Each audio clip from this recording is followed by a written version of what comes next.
يا ربي وخرت على الطفلة، يعني أول نهار نخرجوا مع بعضنا على أساس ماشيين ستاد سبور نوخر عليها، زهر أحرف غير عادي.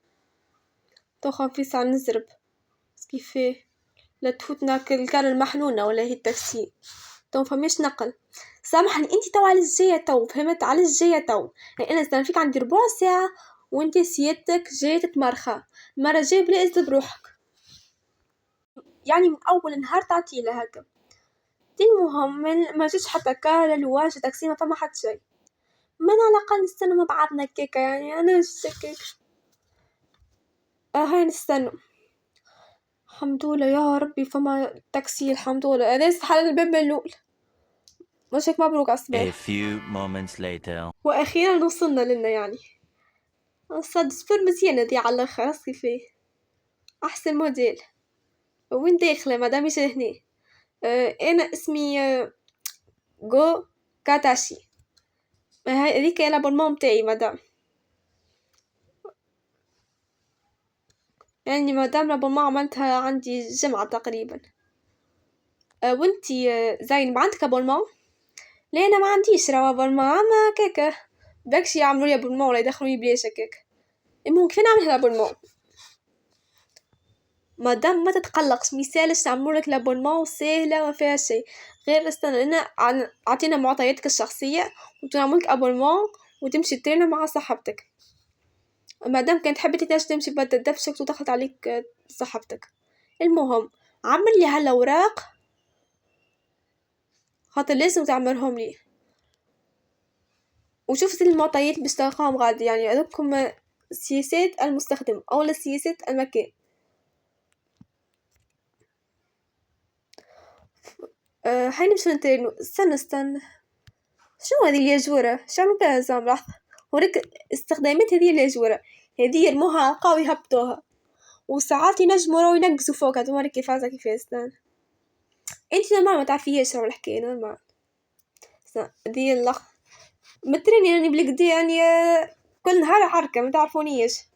لحظة مالك استخداماتها اما نعرف كل شيء، راهو اول ما ندخل السبور نعرف واش كيفاه كيك ننقص فوق هك اهبط واطلع واهبط اطلع واهبط اطلع. المهم خلينا نوريك حاجات اخرين. هذه التابي وبالطبيعة كانت حابة ذيل من الميزان. بابا كنت تهز هذه الطفلة، خلنا تح شوي هزتها لي كيلو. يا رب باش تطلع زعما الميزان شفتله 74 كيلو. شنو 74 كيلو؟ نحنا في اليابان لازم يشوفون 60 كيلو والا تتسمى بصحتها وسمينة وعلى الاخر زيد. لذلك حاول تنقص ميزانك شوي. قالك ضعيفة هنشوف ميزاني انا 88 كيلو. كيفاش ماكلتكم راكو شبعت؟ قالك 60 كيلو. كاش تروح الخير بالله 88 كيلو جملة لا وزيد 400 جرام. من غير تنمر. بلاش نسألك حاجة يا أخي، أنتي خوك طفل يقرأ في مدرسة هو ضار فيه صاحب خويا ما هو اسمه ضار اسمه يوسف. أي نفس الحكاية خويا البارح حكي فما واحد ضل لي طفل اسمه تشو خوك يعني ما عرفتش كان سميتوه هكا علاش هو صاحب خويا زيد. وهو قال هما صحاب راهم تو حط على قليل انا وياك صحاب وزيد حتى خواتنا صحاب. يا اخي امك شعرها انتي شعرها مرولي ما نعرفش كيف عندها ملامح اليابانيه كما يقولوا. اي امي عندك الملامح اليابانيه يبدو مشبوطين وانت عايش تسأل.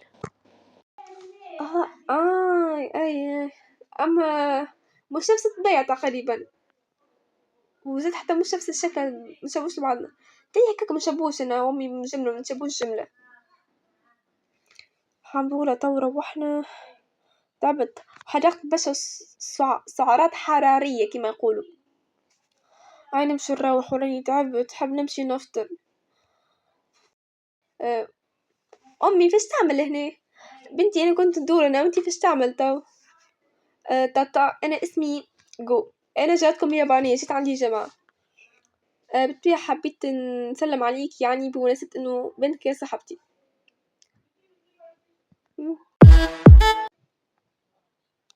شو ما زعما لحظة قوهم هبطة لايف خلينا نشوف شنو فيه. شوفوا الطفلة شو عاملة. يعني العدوة متاعي كان هي تمشي تاخذ معاه لايف. اتفرجوا انتم يا جماعة فاش تعمل. أصدقائي اليوم باش نحكوا على صديقتي وعلى جارتي هي أم صديقتي.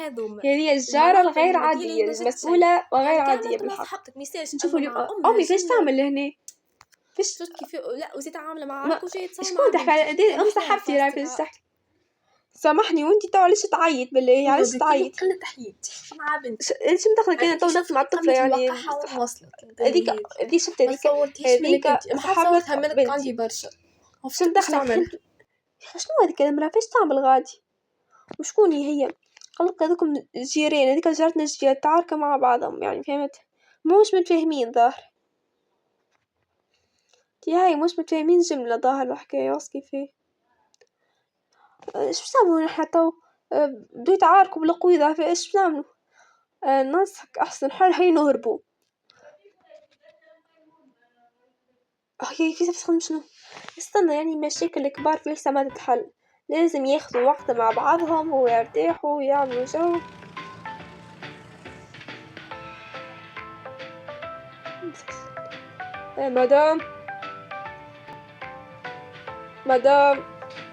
مدام انا عضو الشرطة اسمي امين نخدم في شرطة هذه البلدية يعني جيت اليوم شوار باش فما قضية هذه شارتي يعني مش فما قضية متاع ازعاج سامحنا يا مدام امشي عادي شوي صباح الخير انا هو الشرطي امين من مجلس تاع البلدية اليوم فما قضية مشاهدتكم لأن مع قضية ازعاج من جهتكم لذلك امشوا معايا الزوز عادي الشرطة باش نعملوا محضر فيكم وزيد باش تعملوا التزام لذلك هيا فيس ادخلوا معايا الكهرباء وما تخرجوا الا اصدقائي نعرف اللي المشهد اللي كان محمد البزاوي باش تعمل زينب وبو باش كيفاش يخرجوا امهم لذلك عملوا اعجاب اشتراك خاطرين قويت كيما هكا وثمينة كافيين فرشة مرة اخرى لذلك فيس عملوا اعجاب واشتراك وكبروا في تعليقاتهم في الحلقة الجاية.